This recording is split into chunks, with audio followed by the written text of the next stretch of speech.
아하, 아. 아, 근데 이거 하려면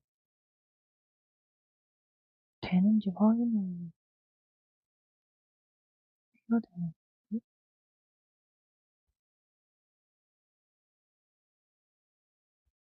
아하, 아, 아, 아, 아, 아하,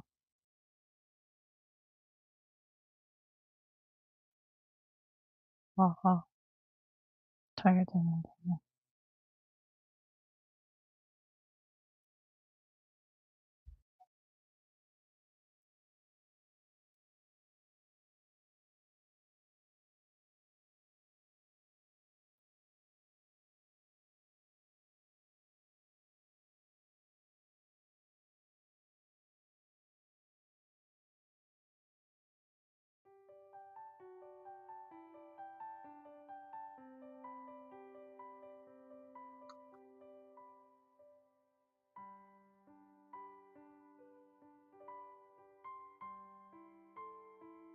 아하,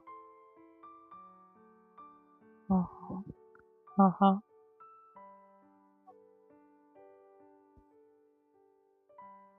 잘 들리네? 잘 들리는데?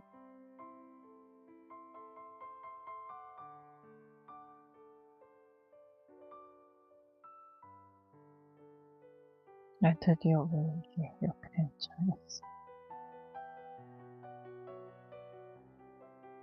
되나? 되는 것 같기도 하고, 아닌 것 같기도 하고, 되는 것 같기도 하고, 아닌 것 같기도 하고.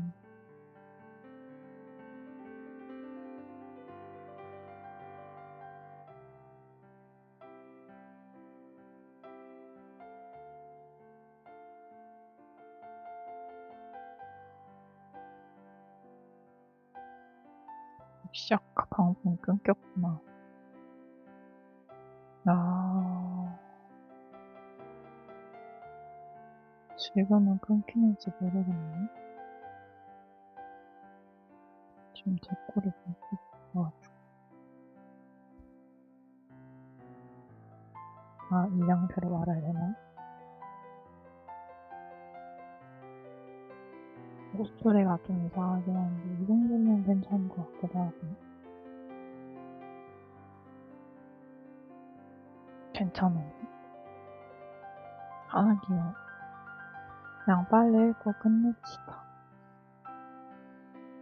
이거 저장해서 유튜브에 올리고, 엄마가 보겠지. 아니, 무슨 책 읽는 거를 방송을 올려가지고, 엄마가 확인을 하는 그런, 163페이지. 오늘은 문학 안톤 체호프 이야기입니다. 안톤 체호프 1860년대에서 1904년생이고, 안톤 체호프는 단편 소설의 대가이자 가장 훌륭한 극작가 중 한 명이다. 그의 기념비적인 희곡과 무수히 많은 걸작 단편은 일상에서 놀라운 이야기를 끌어내고 있다. 작품 대부분이 진지하지만 체호프는 일관되게 희극과 비극 사이를 줄다리기 한다. 체호프는 한 세대 전 용노제에서 벗어나 자유를 얻었지만 가난에 허덕이는 러시아 남부의 한 가정에서 태어났다. 모스크바에서 의학을 공부하면서도 부모님을 부양하기 위해 소백산에 짧은 희극을 써 다양한 필명으로 팔았다. 1884년 의학 공부를 마친 후에도 글쓰기를 계속했고 20대 후반에는 팬도 많아졌다. 그는 점차 무거운 주제를 다루었고 희곡에 발을 들이면서 문학 비평가들의 관심을 받기 시작했다. 지금은 전설이 되었지만 갈매기 1856년 갈매기가 상트페테르부르크에서 처음 상연되었을 때 그야말로 대실패였다. 희극으로 잘못 홍보된 데다 관객들이 야유를 보내자 체우프는 굴욕감에 극장에서 도망쳐 나왔다. 그 경험으로 체우프는 희곡을 아예 포기할 뻔했다. 다행히 나중에 제작된 갈매기 공연이 호평을 받았고 초기에 쓴 평범한 희곡들을 수정해 반야 아저씨 1897년 이라는 훌륭한 작품을 발표해 다시 한번 성공을 이뤄냈다. 뒤이어 세 자매 1901년과 벚꽃동상 1904년을 발표했다. 1위극 별작이라 평가받는 이 희곡들은 연극적인 요소를 최소한 유지하며 세대 간 갈등과 그 밖의 가족 문제를 다룬다. 가장 중요한 사건은 무대 위에 벌어지는 것이 아니라 관객이 안 보이는 데서 일어나고 대사를 통해 관객에게 전달된다. 체호프는 극작가로 가장 많이 알려지기는 했지만 훌쩍할 만한 작가가 없을 만큼 단편 소설에서도 탁월했다. 그는 예리한 현실 관찰을 통해 일상의 단조로움과 진부함으로 자기 연민에 빠진 사람들을 그렸다. 이야기는 우울한 배경 속에서 전개되고 줄거리는 아주 짧은 데다 오해를 일으킬 만큼 단순하다. 가장 중요한 요소는 수면 아래 감춰진 채 결말에 이르러서도 해결되는 것이 거의 없거나 아예 없다. 200편이 넘는 체우프의 작품은 단편 소설을 중요한 문학 장르로 확립시키는데 결정적인 역할을 했다. 체우프는 작가로서 전성기를 노리는 동안에도 의사로서 일을 계속했다. 그는 다음과 같은 유명한 말을 남겼다. 의학은 본초이고 문학은 첩이다. 한쪽이 지루해지면 다른 한쪽과 밤을 보낸다. 체우프의 희곡은 1920년대 영어로 번역되자마자 거의 동시에 영국과 미국 연극계의 필수 작품 목록에 올랐으며 지금도 널리 상연되고 있다.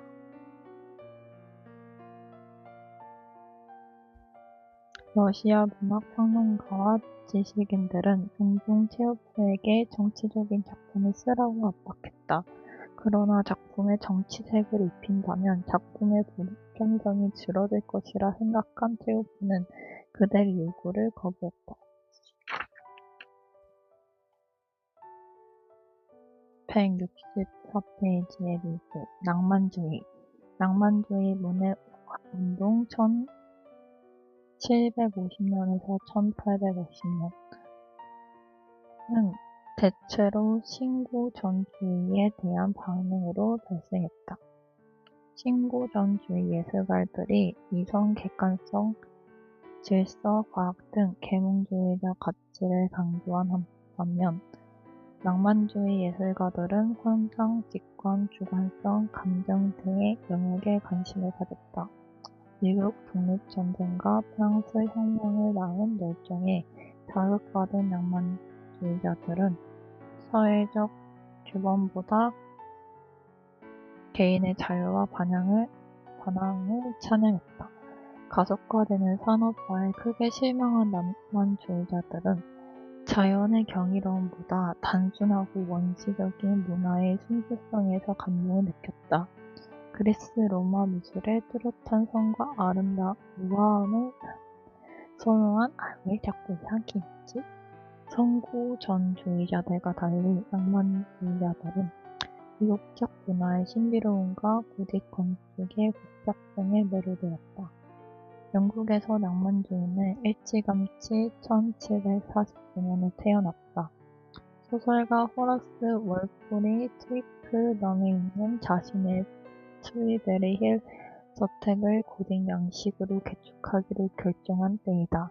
대표적인 영국 낭만주의 해외 작품에는 조지 스타버스의 말을 잡아먹는 사자 1763년, 헨리 풀gel리의 악몽 1781년, 윌리엄 블레이크의 시집에 그린 사파들이 포함된다. 영국 낭만주의 회화는 존 컨스터블과 조세프 말로트 윌리엄 티너의 그림에서 절정에 이르렀다. 건축 분야에서는 1863년에 착공된 신고딕 양식의 국회의사당이 가장 잘 반영되어 있다. 프랑스의 낭만주의는 장 자크 루소의 글과 프랑스 혁명에서 많은 영향을 받았다. 낭만주의 시대에 두드러진 프랑스 화가로 장 오기스트 도미니크 앵그르, 테오도르 제리코 윌센 드라쿠아가 있다. 프랑스 낭만주의 건축의 최고 표본은 피에르 비뇽이 설계한 마들렌 사원으로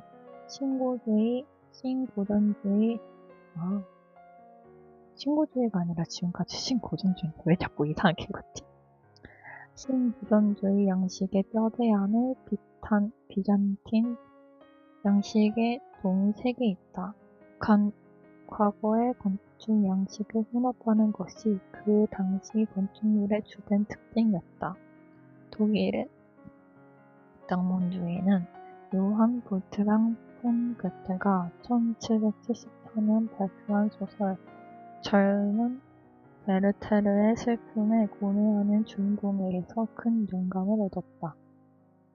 카스파르 다비트 프리드리히의 눈 덮인 묘지 1817년에서 1819년과 필리프 오트룽게의 아침 1809년은 독일 낭만주의를 대표하는 그림이다.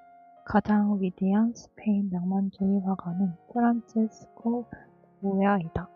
그리고 미국 낭만주의 미술을 대표하는 화가는 존 싱글톤 코플리이다. 극적인 장면을 묘사한 그의 대작 왓슨과 상어 왓슨과 상어 1778년은 실제로 상어 공격에서 살아남은 생존자가 의뢰하여 그린 작품이다. 165페이지 과학 인지부조화 1957년 스탠포드 대학교의 사회심리학자 레온 페스팅거는 인간 행동에 관한 가장 영향력 있는 저서로 손꼽히는 인지부조화 이론을 출간했다. 이론은 매우 간단하다.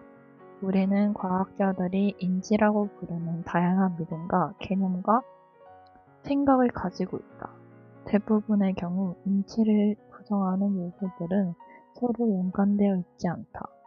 예를 들어 오페라를 좋아하는 것과 1980년에 누가 대통령에 당선되었는지 아는 것은 아무 관련이 없다. 그러나 생각이나 행동들이 서로 관련되어 있을 때 우리는 그것들이 일관되어야 한다고 절실히 느낀다. 만일 일관되지 않고 모순이 생긴다면 정신이 견딜 수 없는 불과 상태에 이른다. 정신이 다시 평행 상태에 회복하도록 하기 위해 상승되는 생각이나 행동은 바뀌어야 한다. 대개 행동보다 생각을 바꾸는 것이 쉽기 때문에 우리는 아마 마음가짐을 바꿀 것이다. 펠스팅거는 담배의 예를 들었다. 담배 피우는 사람은 담배가 건강에 해롭다는 말을 들을 때 인지 부조화를 겪는다. 한 가지 해결책은 담배를 끊는 것이다. 그러나 행동을 바꾸는 것이 어렵기 때문에 그 유권자는 인지 부조화에서 오는 스트레스를 줄이기 위해 담배에 대한 생각을 바꿀 분산이 크다. 예를 들어 긴장 완화나 체중 감소 같은 담배의 긍정적인 측면에 초점을 맞추기를 마음먹을 것이다. 자신에게 담배를 끊으면 살이 찔지도 모르고 그러면 건강이 안 좋을 거야 라고 말하는 것이다.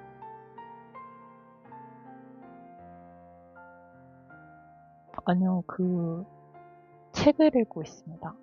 111페이지 세상에서 가장 짧은 교양 수업 365를 읽고 있는데요.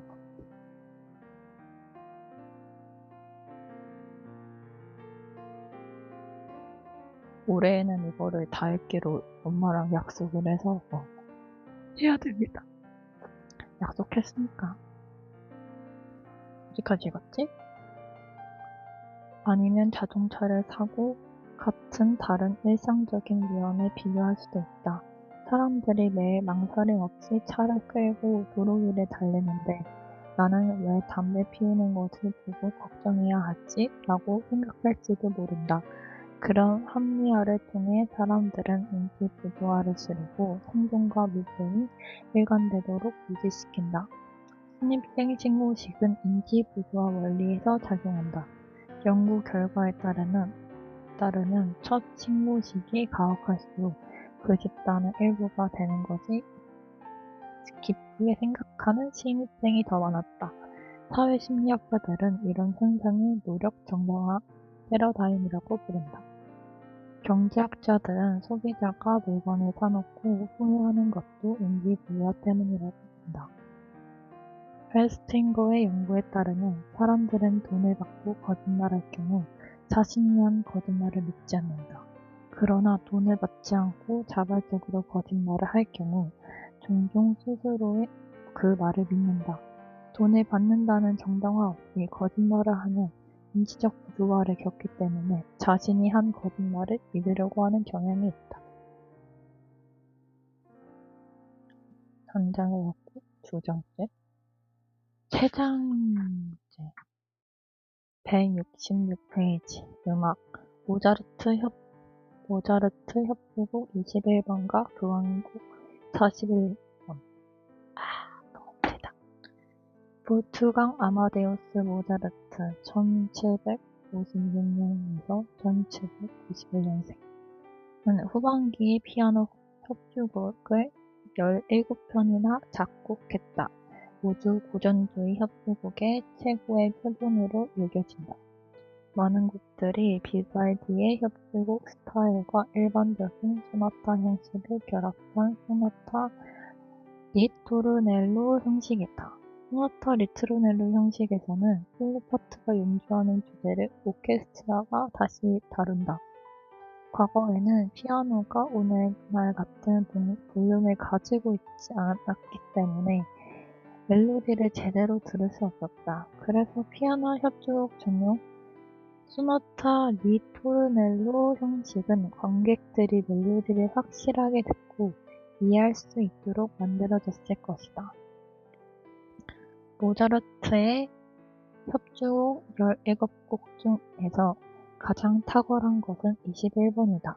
제1악장은 해극살이 비추는 유쾌한 동기를 가지고 있고 느리게 연주되는 중간 악장은 평온하고 아름답고 때로는 낭만적이고 감상적이다. 마지막 악장은 기교가 화려한 악보를 많이 포함한다. 장엄한 다장조로 쓰인 모차르트 교향곡 41번은 웅장한 제1악장 때문에 주피터 교향곡이라고 부른다. 풍부한 표현을 희생시키지 않고도 소나타 형식 안에서 곡을 쓸 수 있는 모차르트의 능력을 매우 잘 보여주는 곡이다. 제1악장에서 큰 소리를 내는 트럼펫과 드럼은 곡의 승리감을 불어넣어준다. 마지막 악장은 바우의 느낌을 주는데 장대한 포가로 시작하지만 그러면서도 소나타 구조의 필수 요소를 끝까지 유지한다. 적어도 6개의 주제를 다루며 서로 다른 주제들은 한꺼번에 폭발적인 피날레를 장식한다. 모차르트의 협주곡 21번과 교향곡 41번은 각기 가장 성숙하고 이상적인 파트에서 고전주의 음악 스타일과 소나타 형식을 강조한다. 이와 같은 악곡들을 보면서 많은 음악 연구가와 역사학자들은 모차르트를 역사상 가장 위대한 작곡가라고 주장했다. 1861년 독일의 음악 연구가 루드비히 폰 쾌헬은 모차르트의 작품과 작곡 날짜를 기록하는 방법으로 K467, K551 등과 같이 표시하는 K 카탈로그를 만들었다. 오늘날 모차르트의 곡을 언급할 때 거의 항상 쾌헬 번호로 불린다. 협주곡 21번은 K467.1785이다. 주피터 교향곡이라는 이름이 어떻게 붙여졌는지는 아무도 정확하게 알지 못한다. 어쨌든 모차르트가 자신의 41번 교향곡에 그런 이름을 붙인 것은 아니다. 모차르트가 아들 있어? 하이든에게 런던 교향곡을 의뢰한 궁의 기획자 살로몬이 이름을 실출자라고 주장했다. 모차르트 피아노 협주곡 21번의 서정적이고 느린 악장은 1967년 개봉한 감상적인 로맨스 영화 엘비라 마디간의 영화 음악으로 사용되었다. 그리고 엘비라 마디간 협주곡이라고 불리기도 하는데 그렇게 힘있는 곡에는 어울리지 않는 이름이다. 167페이지 철학 개인의 정체성 어린 시절 당신의 모습을 기억해보라. 현재와 여러 가지 차이점이 있겠지만 당신은 여전히 어릴 적 당신과 같은 사람이다. 아이였을 때도 당신과 성인이 된 당신은 다른 사람이 아니다. 그렇다면 어떤 조건에서 한 시기의 개인이 다른 시기의 개인과 동일한 사람이 되는 것일까? 다시 말해 개인은 어떤 종류의 변화를 겪고도 계속 존재할 수 있을까? 이것이 개인의 정체성 문제이다. 한 가지 가능한 답은 인간은 유기체이므로 동일한 유기체로 남아있는 한 그 사람은 같은 사람이라는 것이다. 그러나 다음과 같은 사고 실험을 해보자. 한 과학자가 당신의 뇌를 꺼내어 다른 사람의 머리에 집어넣을 것이다. 그리고 그 사람의 뇌를 당신의 머리에 집어넣을 것이다. 마지막으로 과학자들은 두 사람 중 한 사람에게 고문을 가할 예정이다. 수술이 행해지기 전에 당신에게 선택권이 주어진다. 오직 당신에게 유리하게 한다면 고문을 당해야 할 사람은 누구일까? 당신의 몸에 과학자의 뇌를 가진 사람 A일까? 아니면 과학자의 몸에 당신의 뇌를 지닌 사람 B일까? 만일 당신이 자신은 단지 유기체일 뿐이라고 믿는다면 수술을 하더라도 당신은 여전히 A일 것이다. 어쨌든 뇌는 단지 하나의 기관이고 기관 이식 수술을 했다고 유기체가 소멸되는 것은 아니다. 그러므로 만일 당신이 B를 고문하라고 선택했다면 당신이 암남리에 당신 자신이 유기체가 아니며 당신의 정체성은 다른 방식에 의해 결정된다고 가정하고 있는 것이다. 이 사고 실험은 두 가지 측면에서 의의가 있다. 첫째, 시간이 흐르면 정체성이 모호해진다는 것을 보여준다. 처음에는 우리 자신이 그저 유기체라고 가정하고 하고 싶은 생각이 든다. 그러나 사고 실험에 의해 이 가정을 의심하게 된다. 둘째, 개인의 정체성에 관한 질문은 저에 관한 더 큰 질문과 연결되어 있다. 자신의 이익을 위해 행동한다고 말할 때 우리는 정확히 무엇에 관해 신경 쓰는 것일까? 사고 실험에 따르면 자기 이익은 눈보다는 경험이나 기억에 관련되어 있음을 알 수 있다.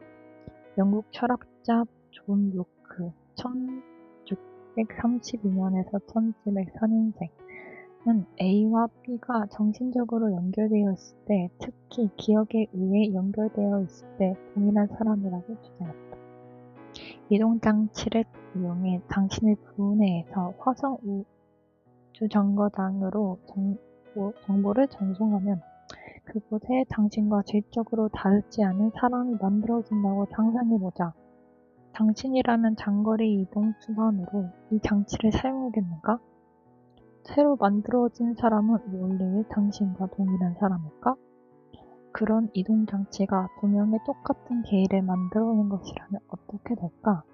그런 경우 당신은 생존하고 있는 것일까? 어느 쪽이 당신인 것일까? 이런 식으로 당신과 연결되어 있는 사람이 두 명인 게 나을까? 아니면 한 명인 게 나을까? 168페이지 종교 가톨릭교 로마 가톨릭 교회는 세계 최대의 기독교 종파로서 신도가 12억 명이 넘는다. 이탈리아, 아일랜드, 스페인, 필리핀, 멕시코, 아르헨티나 같은 다양한 나라에서는 국민 대부분이 가톨릭교도이다. 로마 내부에 있는 작은 동국 바티칸 시국이 가톨릭 세계 전체를 관장한다. 로마의 주교이자 성 베드로의 후계자인 교황이 추기경들의 도움을 받으며 가톨릭교를 이끈다. 가톨릭 세계는 2,500개의 교구로 나뉘며 교구는 주교가 이끈다. 교구 내의 각 교회는 신부나 부제가 이끈다. 이것이 가톨릭 교회 미개 구조이다. 가톨릭 교회는 중요하게 여기는 7가지 거룩한 예식이 있다. 세례성사, 신자에게 물을 묻히거나 신자를 물에 담기게 해서 행하는 것으로 원죄에 대한 용서를 의미한다. 견진성사, 세례를 받은 사람이 하는 두 번째 신앙 고백을 의미한다. 성체성상, 예수 그리스도의 살을 먹고 피를 마시는 예식으로 여기서 살이 빵이고 피가 와인이에요. 가톨릭 신자들은 이때 사용되는 빵과 포도주가 말 그대로 살과 피가 된다고 믿는다. 고해성상, 죄 용서를 구하는 예식이다. 병자성상, 죽어가는 사람에게 성스러운 기름으로 축복을 내리는 예식이다. 성품성상, 사제서품을 받은 사람으로 인정하는 예식이다. 혼인성사, 결혼한 사람을 인정하는 예식이다. 가톨릭 교회에서 7가지 성사는 그리스도가 가톨릭 교회에 내린 선물이라 여겨지며 가톨릭 교도들은 이 성사들을 행하는 것이 구원에 이르는 길이라 생각한다. 신앙심만으로 구원에 이른다고 믿는 개신교와 달리 가톨릭 교도들은 그리스도에 대한 신앙심과 선행을 행해야 구원이 이루어진다고 믿는다. 그러므로 세례성사를 통해 정화된 후 구원을 얻기 위해 가톨릭 교도들은 죄를 지을 때마다 용서를 구해야 한다. 역사적으로 가톨릭 교회는 유럽과 세계 다른 지역의 정치에 지대한 영향을 미쳤다. 시적은 원정에 관여했고 중세시대처럼 혼돈해지기에는 안전하게 지식을 저장하는 장소였다. 어느 시대이든 교황과 주교들은 세계 무대에서 중대한 역할을 감당했다. 동방정교회에서도 7가지 성사를 행한다. 그러나 동방정교회와 다른 정파에서는 성체 성사가 말 그대로 그리스도의 몸을 먹는 것이라 생각하지 않는다. 연옥과 지옥이라는 개념은 종종 혼합되기도 하지만 가톨릭 교회에서는 엄격하게 구분한다. 지옥은 영원히 벌을 받는 상태지만 연옥은 죽은 사람이 천국으로 가는 도중에 아직 죄를 용서받지 못했을 때 죄를 씻는 곳이다. 여기까지 읽어야겠다. 169페이지 역사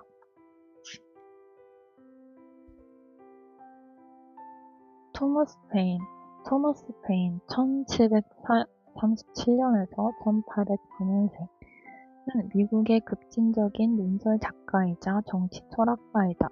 1776년에 출판된 그의 유명한 저서 상식은 많은 미국인들에게 영국의 지배에 저항하고 독립운동에 가담하도록 설득했다.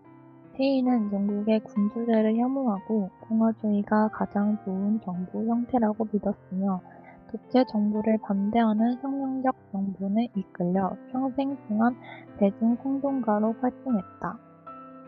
산전수전을 다 겪은 페인은 프랑스 혁명에 참가했고 루이 16세를 쓰러뜨린 혁명을 지지하는 선동적인 책 인권을 펴냈다.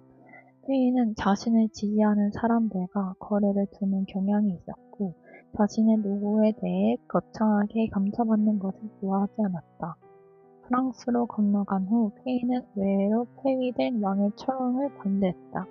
결국 자신이 지지했던 프랑스 혁명군에 체포되어 사형 선고를 받았다. 하지만 반전의 처형은 변했다. 심정이 운이었다. 감옥 문에 참소형 제수 이후에 나타낸 분필 표시가 있었지만 사형 집행인은 못 보고 지나친 것이었다. 우여곡절 끝에 미국으로 돌아온 페인은 성경을 굉장한 발명품이라고 부르는 등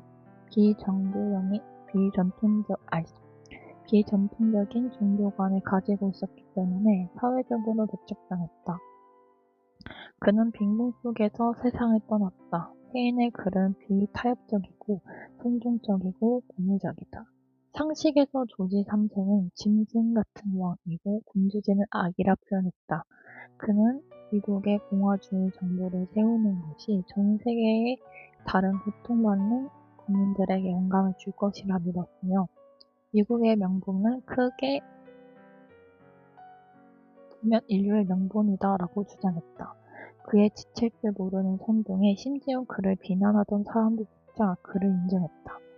미국의 제2 대통령 존 애덤스는 페인을 대시와 개 사이에 태어난 잡종이라고 불렀지만 페인의 펜이 없었다면 워싱턴의 칼은 쓸모없었을 것이다 라며 그를 인정했다. 페인이 사망한 지 10년 후 그의 유골을 영국으로 옮기고 싶었던 한 영국인 추종자가 유골을 파내었다. 그러나 그의 유골은 다시 매장되지 않았다. 그 후 어떻게 되었는지는 풀리지 않는 수수께끼로 남아있다. 인권은 프랑스 혁명에 경악하는 영국의 보수적인 국회의원 에드먼드 버크에 대한 반박으로 쓴 책이다. 페인은 무장혁명보다 온건하고 점진적인 개혁을 주장하는 버크를 경멸하면서도 프랑스 소장농의 끔찍한 상태가 프랑스 혁명의 정상성을 보여준다고 주장했다. 일반적으로 페인의 13가지 민지로 대표하는 미합 중국이라는 이름을 만들었다고 여겨진다. 끝! 끝났습니다. 몇 분 걸렸지? 30분 정도 걸렸네. 딱 여기까지 하고 언젠가 다시 키겠죠? 아마 이제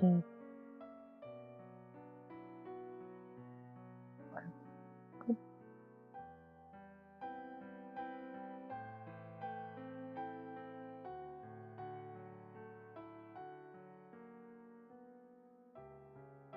이거 들으면서 자고 있는 나는 진짜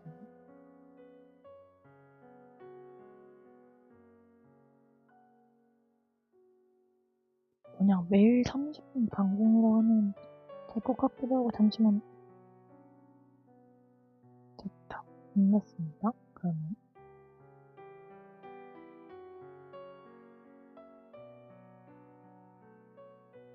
왜 듣고 있었어? 자, 여기까지 하고 갑시다.